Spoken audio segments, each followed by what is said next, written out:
Sultan Bathery urban bank നിയമനത്തിന് ശുപാർശക്കത്ത് നൽകിയെന്ന് സംബന്ധിച്ച IC ബാലകൃഷ്ണൻ MLA ശുപാർശക്കത്ത് നൽകിയില്ല എന്ന മുൻനിലപാടിൽ നിന്നും മലക്കം മറിഞ്ഞ് MLA യോഗ്യതയുണ്ടായിട്ടും അർബൻ ബാങ്കിൽ ജോലി നിഷേധിച്ച സാഹചര്യത്തിലാണ് KV ബാലകൃഷ്ണന്റെ മകൾക്കായി ശുപാർശക്കത്ത് നൽകിയത്. തനിക്കെതിരെ തന്റെ ശുപാർശക്കത്ത് നൽകിയിട്ടും ജോലി നൽകിയില്ലെന്നും IC ബാലകൃഷ്ണൻ പറഞ്ഞു. എന്നെ സമീപിച്ചപ്പോൾ അദ്ദേഹം ആവശ്യപ്പെട്ടത് ഒരു കത്ത് എനിക്ക് തരണമെന്ന് പറയുകയും ഞാൻ ആ കത്ത് മണ്ഡലം കോൺഗ്രസ് കമ്മിറ്റി എന്ന നിലയ്ക്ക് അദ്ദേഹത്തിന് കൈമാറുകയും ചെയ്തു.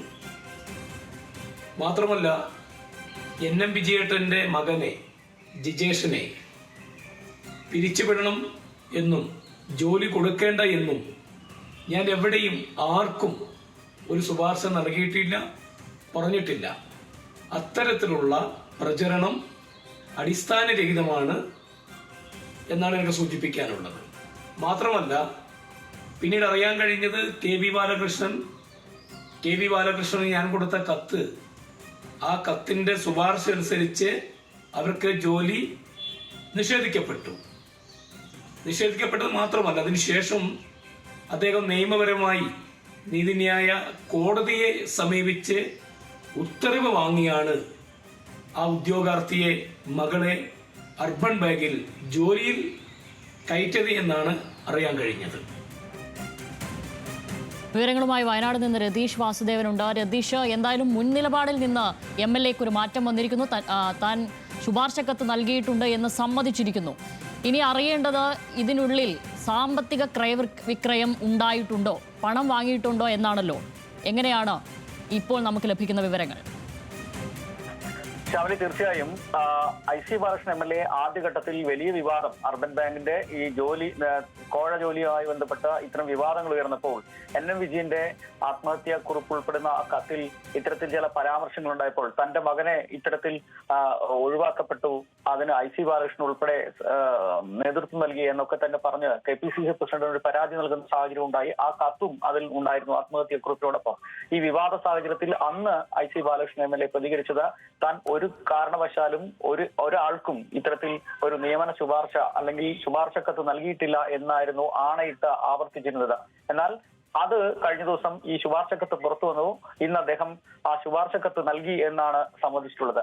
ഈ ജോലിക്ക് ഇത്തരത്തിൽ ഇദ്ദേഹം ശുപാർശക്കത്ത് നൽകിയത് ഇത് ആദ്യ റാങ്ക് ലിസ്റ്റ് വരുന്നതിന് മുൻപുള്ള ഒരു സമയത്താണ് എന്ന് തന്നെയാണ് മനസ്സിലാക്കുന്നത്. മാത്രവുമല്ല അദ്ദേഹം തന്നെ സമ്മതിക്കുന്നുണ്ട്, ഈ ജോലി KV ബാലകൃഷ്ണന്റെ മകൾക്ക് ആദ്യഘട്ടത്തിൽ ലഭിച്ചില്ല, താൻ കൊടുത്ത ശുപാർശക്കത്ത് പരിഗണിച്ചില്ല എന്ന് പറയുന്നുണ്ട്.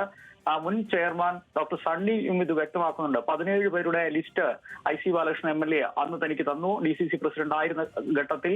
എന്നാൽ താനിത് നിഷേധിക്കുകയായിരുന്നു. അത് നിയമപരമായി നിലനിൽക്കുന്നതല്ല അത്തരം നിയമനങ്ങൾ എന്നതുകൊണ്ട് തന്നെ താൻ അത് നിഷേധിച്ചു.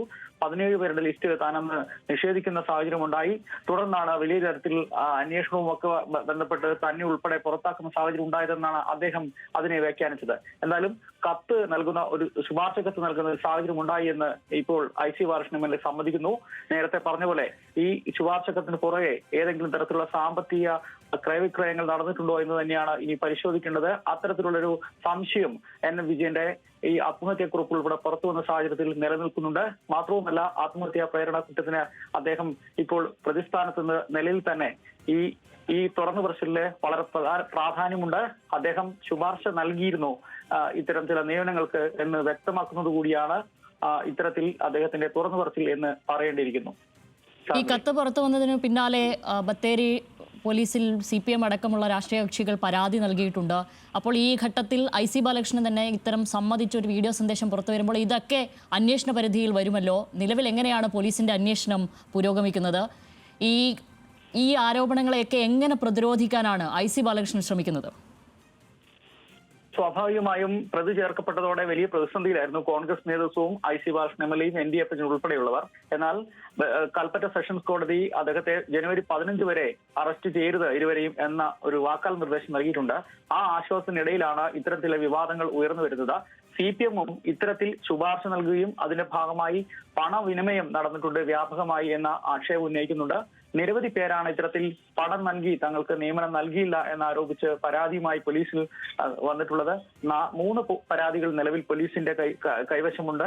മാത്രവുമല്ല വിജിലൻസും ഇത്തരത്തിൽ ഈ സാമ്പത്തികമായി ഈ ജോലിക്ക് പണം നൽകുന്ന ഒരു സമീപനം ഉണ്ടായോ എന്നുള്ളതൊക്കെ തന്നെ പരിശോധിച്ചുകൊണ്ടിരിക്കുകയാണ്. അവരുടെ മുന്നിലും ഇത്തരത്തിൽ 4-ലധികം പേർ മൊഴി നൽകിയിട്ടുണ്ട്. പല ഘട്ടങ്ങളിലായി ജോലി നൽകാൻ ആവശ്യപ്പെട്ട് പല ബാങ്കുകളിൽ, അർബൻ ബാങ്കിൽ മാത്രമല്ല മറ്റ് സഹകരണ ബാങ്കുകളിലൊക്കെ തന്നെ പണം വാങ്ങി ഈ ഗോപിനാഥൻ അടക്കമുള്ള ഈ സംഘം പണം വാങ്ങി തങ്ങൾക്ക് ജോലി നൽകിയില്ല. അത്തരത്തിൽ ഒരു ചർച്ച, അത്തരത്തിലൊരു പരാതി പോലീസിന്റെ മുന്നിൽ, വിജിലൻസിന്റെയും പോലീസിന്റെയും മുന്നിൽ നിലനിൽക്കുന്നുണ്ട്. ആ സാഹചര്യത്തിലാണ് ഇദ്ദേഹം ശുപാർശ നൽകി ജോലിക്ക് എന്നത്. എന്തായാലും സുൽത്താൻ ബത്തേരി അർബൻ ബാങ്ക് നിയമനത്തിന് ശുപാർശ കത്ത് നൽകിയെന്ന് സമ്മതിക്കുകയാണ് IC ബാലകൃഷ്ണൻ. ആ വീഡിയോ സന്ദേശമാണ് ഇപ്പോൾ പുറത്തു വന്നത്. രതീഷ് ബാലകൃഷ്ണനാണ് അവിടെ നിന്നും വിവരങ്ങൾ നൽകിയത്.